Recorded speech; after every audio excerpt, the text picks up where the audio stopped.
Most North Americans define poverty in material terms. We're materialistic people, and there's some deep-seated reasons for that we're going to talk about later on. Most North Americans define poverty in material terms as a lack of income,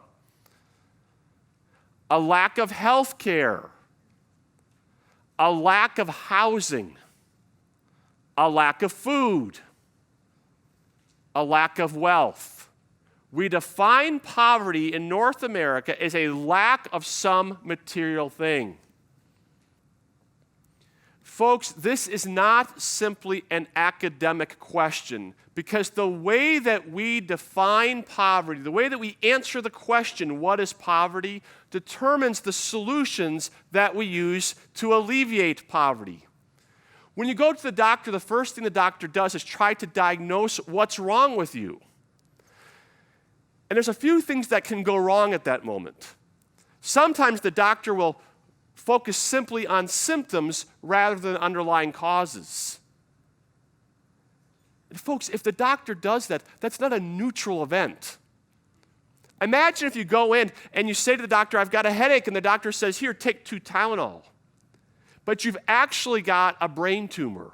Treating symptoms rather than underlying causes can actually lead to your death. Or sometimes the doctor will simply misdiagnose the causes of your problem. And they'll give you the wrong treatment as a result.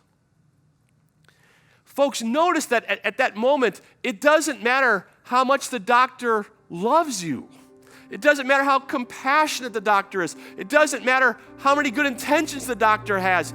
None of that matters at that point. If the doctor misdiagnoses what's wrong with you, you won't get better, and you might get worse. We have to properly diagnose the problems.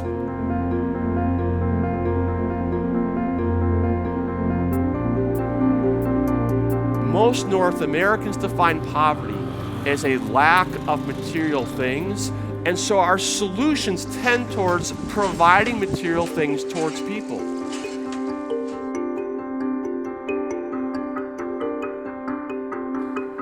What's so interesting is if you ask poor people around the world the same question I asked you, what is poverty?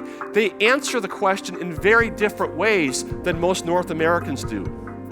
Poor people around the world tend to describe their poverty in far more psychological and social terms than we do.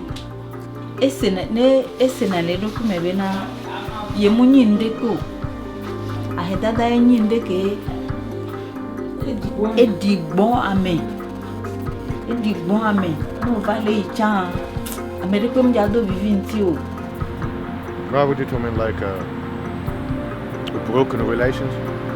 You know, and it made you feel? It make me feel down. You know, I'm there. I needed help. You know, if I didn't need help, I wouldn't come ask you for help. Living in poverty, it's like sometimes the system is set up to you to fail.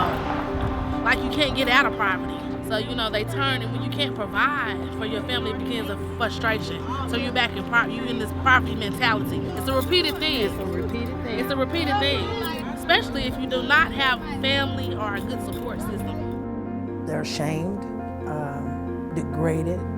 They feel like nothing, like they're nothing.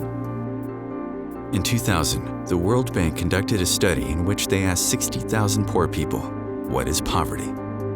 Their findings were documented in a report called Voices of the Poor. What they discovered is that while poor people certainly acknowledge a lack of resources contributing to their sense of poverty, their emotional and psychological conditions were suffering just as much, if not more. I look at it from a holistic perspective because the life of an individual has several facets.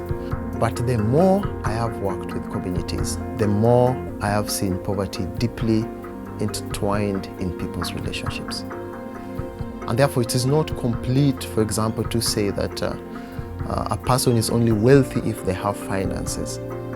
That basic disconnect between how we think of poverty as a lack of material things and how they think of poverty is at the root of the crisis that we're trying to address. We've got to get the diagnosis right.